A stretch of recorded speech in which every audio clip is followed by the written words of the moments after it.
Welcome to the Page by Page Book Club. I'm your host, Paige Imprint, and I bring you weekly book club meetings wherever you get your podcasts. I'm back! Yes, the rumors are true. I'm back from vacation and I am rejuvenated and revitalized. I love how I'm surprised that a week off from my usual 80-hour work week schedule was shockingly relaxing, but it was. It was so funny on my second day there. I called my mom and she was like, "Are you bored?" And I was like, "Yup. Yeah, I'm bored." So there was a bit of this sounds so ridiculous, but there was a bit of a learning curve where I was like, "Do not work. You do not have to work right now. Everything's fine. Take a deep breath. Enjoy your time." So anyway, I'm glad to be back. I was actually going to make this podcast episode just what I read while I was at the beach, but reading recap for the month is next week. And so it's it would be the same thing twice. Y'all don't need that. So this week instead, we are going to be doing an episode on microtropes. Yes, microtropes. To anyone out there who does not know what a microtrope is, let's do a quick little breakdown and then we'll dive into some of my faves. Okay? So generally speaking, in terms of a book or a movie or entertainment, a trope is a common antidote, if you will, or driving plot force. So for example, very popular romance tropes are enemies to lovers, friends to lovers, workplace romance. I would say a trope is a staple to the telling of the story. It's in a way a story descriptor as a whole. Okay, so it gives you an insight into what the story is going to be about simply by sharing the trope. So workplace, well, you kind of have a sense of what's going to happen. Or enemies to lovers, well, they're not going to like it, that kind of thing. And it's going to be a driving force throughout the plot. So on the flip side, on the other hand, a microtrope is, honestly, I was talking to a friend about this week. I feel microtropes are just inside jokes between readers. It's a fun little thing that happens in a few of our favorite books, and it's just so fun, and it makes us giggle and kick our feet. And that's what I feel a microtrope is, because it's really not a progressor of the plot, but it is a fun antidote, a common happening in a romance book. So rapid fire to list a few. One of the most popular microtropes I would say is only one bed. You get to the end and there is one room left, but it has one bed. It happens in so many of our favorite stories, but we love it every time. Or another one is who did this to you?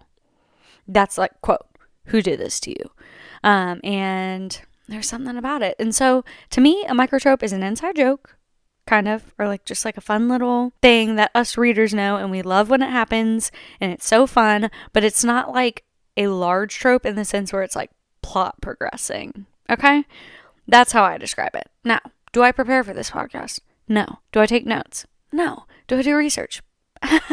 Absolutely not. So could I be wrong? Sure.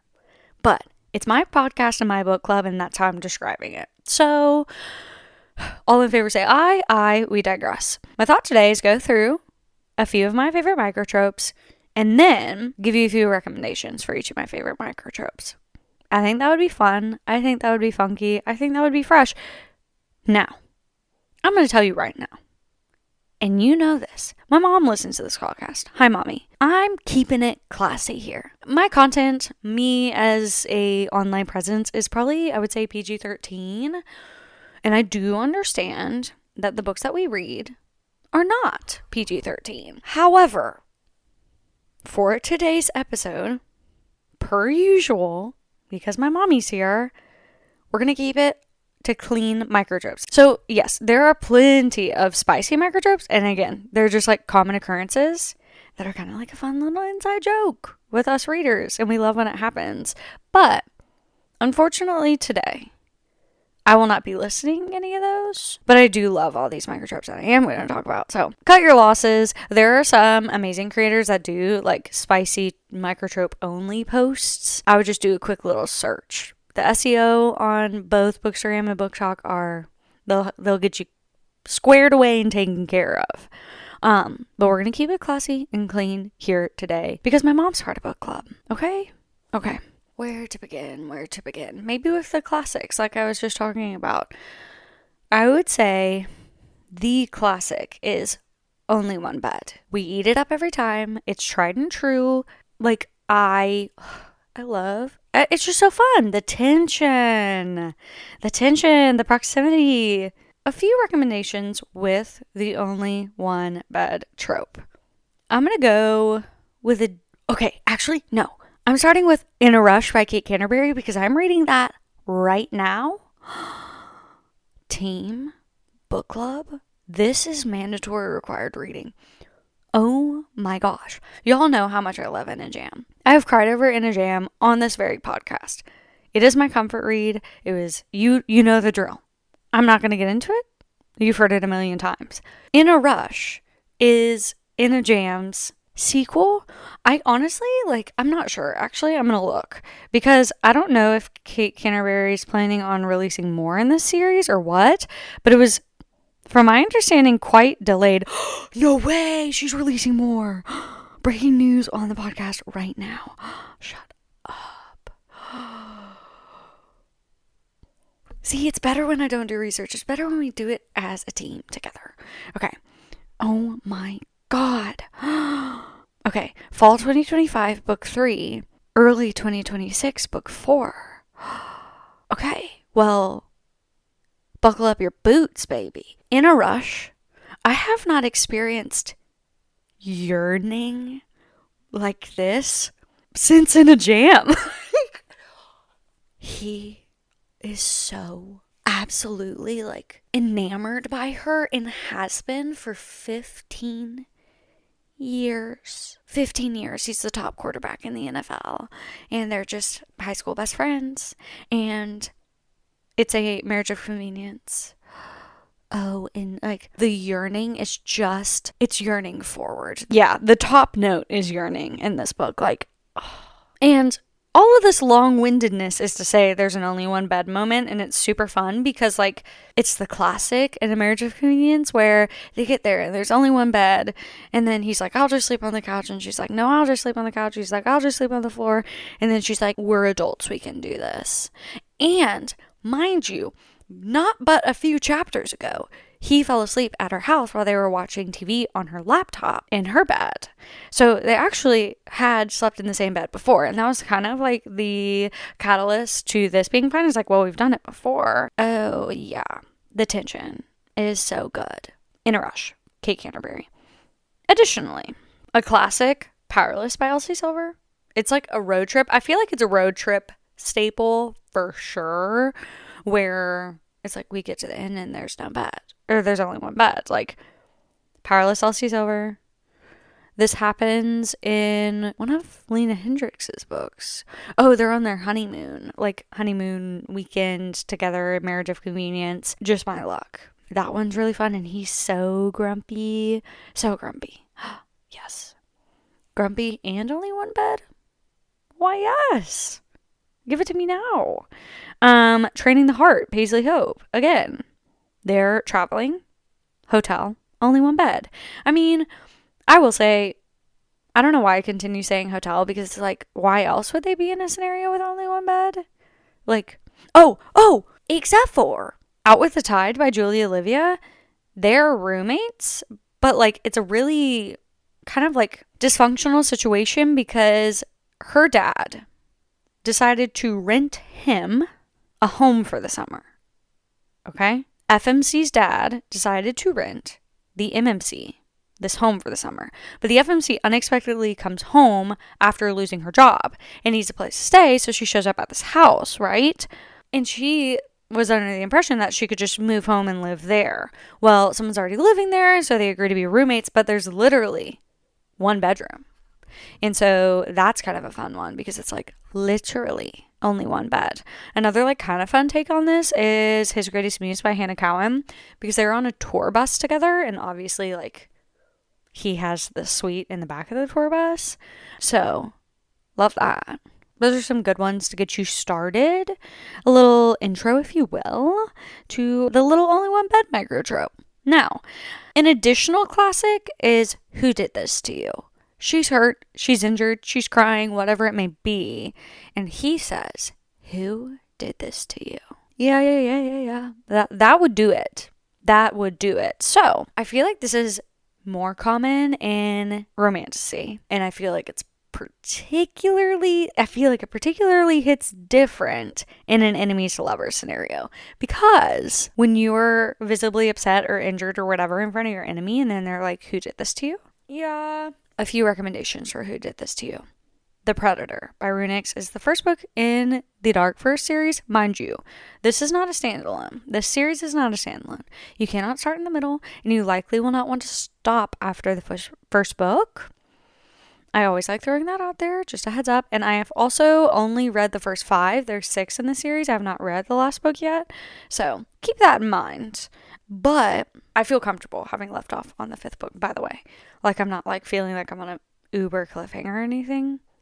So keep that in mind. That's an option. Another one is Revenge of the Forgotten by Danny Crooks. This one is so interesting. Again, first book in a trilogy. It is a lovers to enemies romance, and it hits so hard because he has her like imprisoned. It's a long story. You just had to be there, which you could be there if you read the book. And he has her imprisoned, and then one of his guards really injures her. How about that? I was like, how do I say this without getting flagged?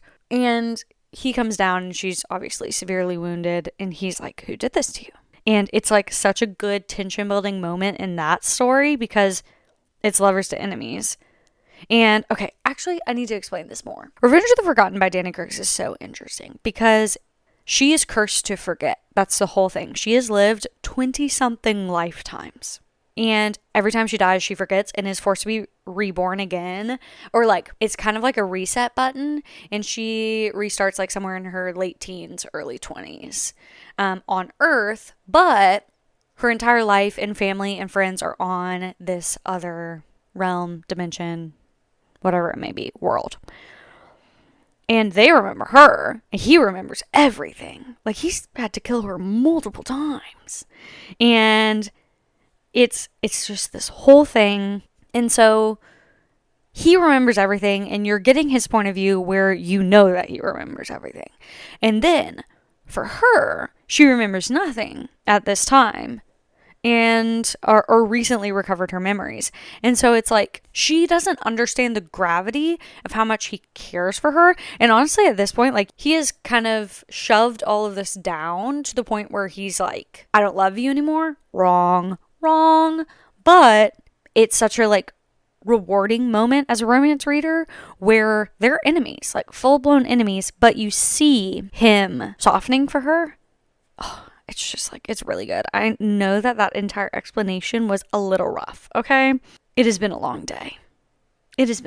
I worked my second job, and then now I'm here working my third job, and I have a very mentally daunting day tomorrow, and I can't exactly talk about it yet, but it has to do with all these like life changes that I've been talking about lately, and actually like this is the tipping point where I can like start talking to you guys about it. So stay tuned. But like, my mind's all over the place, and for that I am sorry, but I do still want to give you all a podcast, and so I am sorry my mind is a little bit all over the place, but I hope you don't mind, and I hope you still enjoy, and I hope it feels like we're just on a little chit chat hangout. And all of my poor friends who listen to this, who get voice notes from me all day long, and then here I am with like a 40-minute long rambling voice note posted on Apple Podcasts and Spotify. Like, bless your hearts. Bless your hearts. I'm going to continue moving on from Revenge of the Forgotten, but just know, so good. Check it out. First in a trilogy. The first book and then a prequel novella is released, but it's intended to be read second, and it absolutely should be read second. Like, but it's so good. Okay. Shield of Sparrows by Devony Perry, another romantasy, has this moment. Let's just do a classic, romantic suspense, contemporary romantic suspense. Beautiful Exile by Catherine Cowles has this. Destined by Kay Knightley, another romantic suspense, has this. Yeah. Oh, Binding 13, Boys of Tommen. That's a classic who did this to you moment. And honestly, the entire book and the theme of this book is who's doing this to you? Who's hurting you? What is going on? Really fascinating. We will be having a Boys of Tommen episode. Fear not. The 6th installment is coming out this month, and we will be discussing. So hold tight. Let's move on to another microtrope. So here's an interesting one. Let's talk about, quote, my wife. My wife is a hallmark staple of the marriage of convenience trope, or any book involving marriage, but very rarely are we seeing marriage books. The only two marriage and crisis books I think I've ever read are King of Greed and Out of the Woods. So in a marriage of convenience, this microtrope is when the MMC either says where's my wife, or continually possessively calls the FMC my wife. It's just the idea of my wife. It's possessive, and it is taking the relationship to a level that it was not at before, where it's oh, we're just doing this for marriage of convenience, it's for the money, or it's for the safety or the insurance or whatever it may be. And the title my wife very much so makes it real. So, and frankly, the tricky thing about my wife is that it is kind of a byproduct of the marriage of convenience trope and is almost expected in a way. I would say that most readers would be disappointed in a marriage of convenience book if my wife is not used. So I'm not going to list all of the marriage of convenience tropes that ever were, because that's kind of just what we would end up doing. But Wild Side by Elsie Silver has done this recently. I was just talking about it earlier. Just My Luck, Lena Hendricks. King of Wrath, I feel like when I think marriage of convenience, I think King of Wrath by Anna Huang, and I think Marriage for One by Ella Maisie. Those are classic my wives. Now, one that I don't have any recommendations for off the top of my head, but is also is When They're Not Married, and he's my wife. Very interesting. Takes a very particular type of MMC to me to pull this off, but when they do, yeah, that'll do it. Another interesting take on this trope is Bull Rush by Maggie Rowden. And what's interesting about this one is they're divorced, or they thought they were divorced, and then come to find out the divorce papers were never filed, and so they're technically still married, and so he's kind of coming back into her life, and so that my wife hits so different too. It is dark, it is cowboy, it's also football. It's very interesting. I think it's well done. Romantic suspense. So if you're in the market for something a little different, I highly recommend Bull Rush. Oh, this is a good one. He Wears Glasses. See, you see how this is just pretty much inside jokes with us girls. I don't know, just something about, I saw someone the other day. Oh, dang it. If it was you, please let me know and I will post about this. But maybe it was Carly Reed's, because this sounds like something she would say, I feel. But let me know. She was nothing like when a man wears his slutty little glasses. Yes, dude. Something about it. Very Clark Kent. Very studious, very intelligent, very handsome, very classy. It's one of my favorites. I would say it's a top 3 for me. It's just so good. Classics include, but are not limited to, Caught Up by Liz Tomforty. By the way, I did learn that the E at the end of Liz Tomforty is supposed to be pronounced. So sincerest apologies for all the times in the past that I messed that up. So sorry. Ghost Rider, Lawson Lasso, Lila Sage. Bourbon and Secrets by Victoria Wilder, and he has the glasses on the cover, and I'm obsessed with that cover. And I'm chomping at the bit to talk about Bourbon and Proof. I've read it, y'all. I've read Bourbon and Proof, and Ace does wear glasses occasionally. Guys, I cannot wait to talk about this book. Holy crap. You're not ready. Oh my god, it's so good. It's so good. Fangirling over Victoria Wilder for 60 seconds. Bourbon and Proof is that girl. And Hadley, she's everything you wanted her to be and more. Sorry for the side quest, nobody's surprised. The entire Bourbon Boys series is just so good. But yeah, I don't know. We're going to go back to the glasses. Something about glasses. I feel like Sawyer from Sawyer by Jessica Peterson, I think he might wear glasses. But it's just it's a silly little inside joke with the girls. We love when the boys wear their slutty little glasses. Sue us.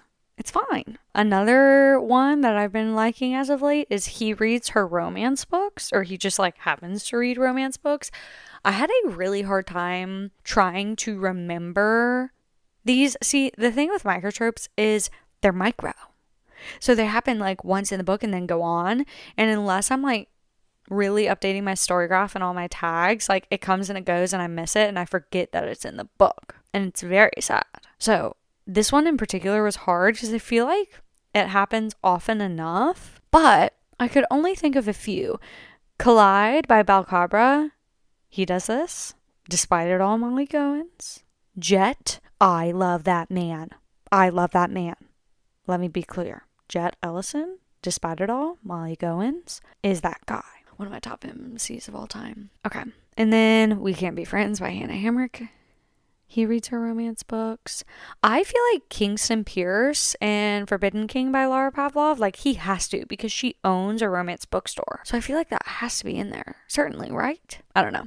Anyway, I just think it's a fun little cheeky moment, and usually it ends up being kind of like a spice thing, but sometimes not. But sometimes like it's a little jokey joke, and then sometimes it's like oh, okay. So, reader beware. This one is my friend Olivia's favorite, and it's like when he knows her coffee order or her food order. And like what I like about this microtrope is it's just like they just know each other down to what they would want to eat. Like, and honestly, like what an intimate thing, like for real, to know someone well enough on any given day, like just like knowing what they would want to eat. Like I just think that that's beautiful. Like actually I always like looked up to my mom about that growing up because like she would order like to go for dinner or something. Half the time she wouldn't even ask dad like what he wanted. She just like knows my dad. And I think that that's such a beautiful thing. I love my parents' love so much. Just a little side quest. It's very inspiring to me. They are not crying on the podcast again. Hold tight. They have set such a beautiful example of what love and marriage can look like for me. So shout out to my mom and my dad for real. XOXO. That's all. I'll be done. Anyway, knowing each other's food order. That's how we got down that side quest. A few examples of this are from Dustin by Kay Knightley. I know we talked about it a little bit earlier with Who Did This to You, but there's like a restaurant in town and she ordered lasagna once and like mentioned it was her favorite, and then he made lasagna for her. It was really, really sweet. It was so good. And then Picture Us by Molly Goins. He knows her tea order because she only drinks tea, no coffee, and he knows her order, and it's very, very sweet, very cute. And it's like even better because he's like a pro MLB pitcher and he's like running to get her tea. I don't know. It's just cute. Give Me Love by Corinne Michaels. I really like this one because she knows his order, but more particularly, he's very particular about what he eats on each day of the week. And this book in particular, A Second Chance Marriage of Convenience, they got married while they were in the military together to stay in the same unit. And then they like remained married, and she comes to town and like surprises him, and it's forced proximity, and it's really, really, really good. I do recommend reading Help Me Remember first. It's cool because they were in the military together, and he has like different meals he eats every day, and she remembers them from all those years ago. And it's just like, it's very intimate.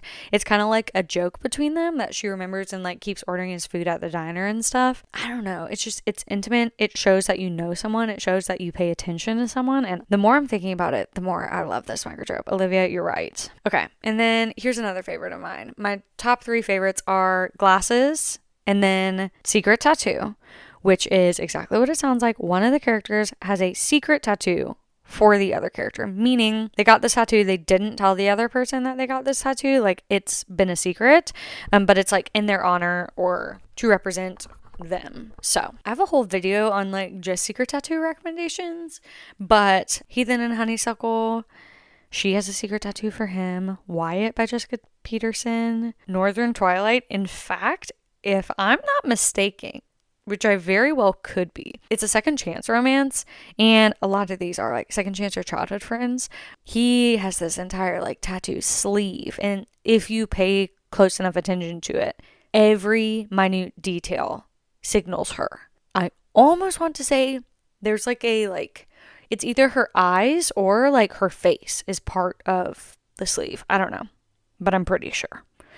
So that is like a fun one. And like when she realizes and finds out, ooh, it's so good. Again, Forbidden King by Laura Pavlov has this. His Greatest Muse, Hannah Cowan. Those are the ones that are coming to mind like off the top of the dome, but it's just always such a fun reveal where it's like, oh my God, they like are obsessed with them and have been for a long time. Like it's just so, it's so fun. Another one that people tend to love is like the caretaking trope where like one of them is sick and the other helps take care of them. This one I actually didn't have on my list, but I did have like hair washing on my list, which is what made me think of this. But caretaking off the top of my head, Through the Glen by Samantha Young. And that one's so good because that's kind of what starts their relationship.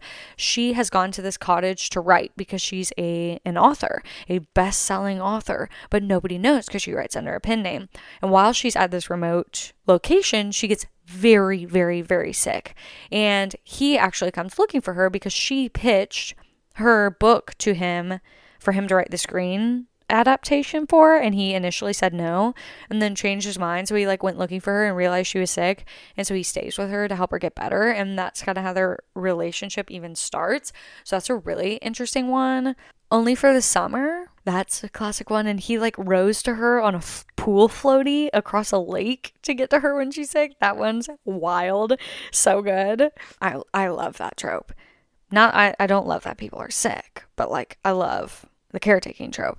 And then hair washing is where he washes her hair. Simple as that. Pretty Rings and Broken Things by Kat Singleton has this, which is a fun marriage of convenience. I love this book, and I love the conflict in this book because there's no third act breakup, and it very, very, very easily could have been a third act breakup.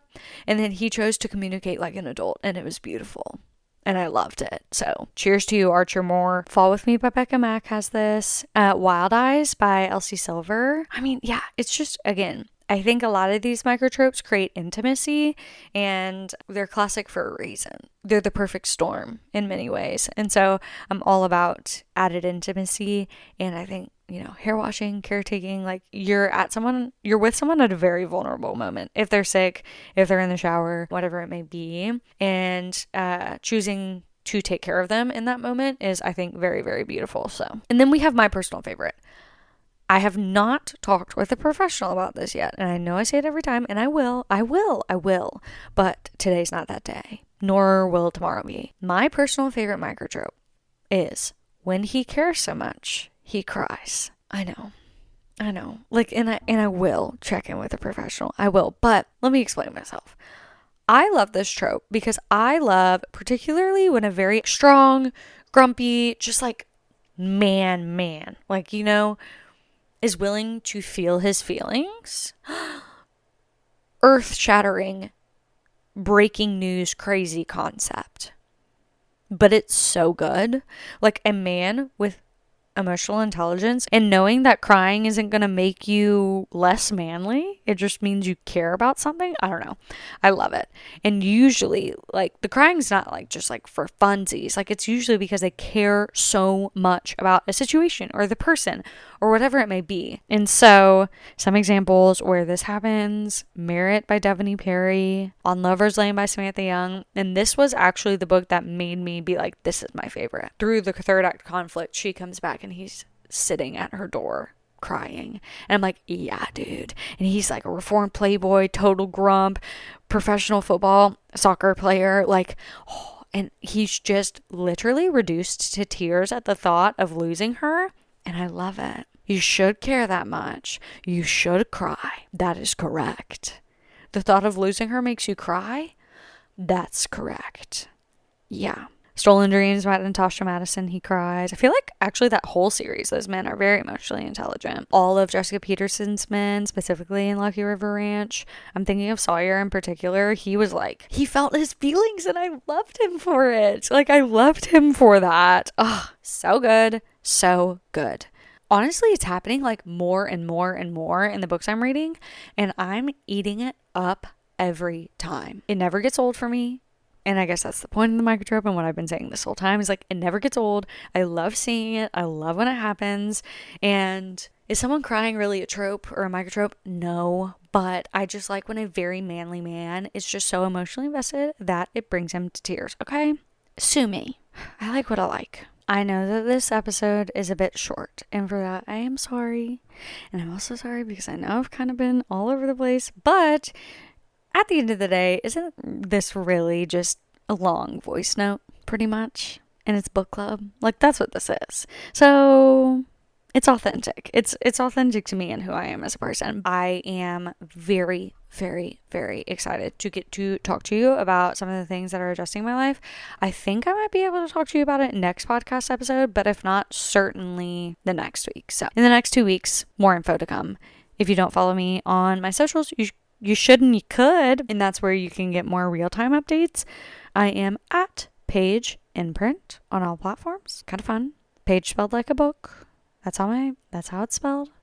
I'm like a 7th generation Page, mind you. It's my middle name, but like the pun was just too good. Anyway, I think that's gonna be a wrap for today. I appreciate your patience. I appreciate you being here. Y'all make this so fun, and this is one of my favorite types of content to make because I just love getting to yap with you guys. Like, I love the long form so much because no one has ever accused me of being short-winded. No one has ever accused me of making a long story short. That's for sure. So we're not going to start today. None of the things that are happening in my life would be possible if it weren't for you. And so, yet again, as always, I want to take a moment to say thank you for supporting me, for giving me a platform, because a platform is a privilege and I do not take that lightly. So thank you to every single one of you. I'd love to hear from you. Shoot me a message, comment, whatever it may be, whatever your choices. I genuinely love hearing from you all, so please holler. And I think that'll do it. Thank you as always for spending your time with me. I'll see you in the next one.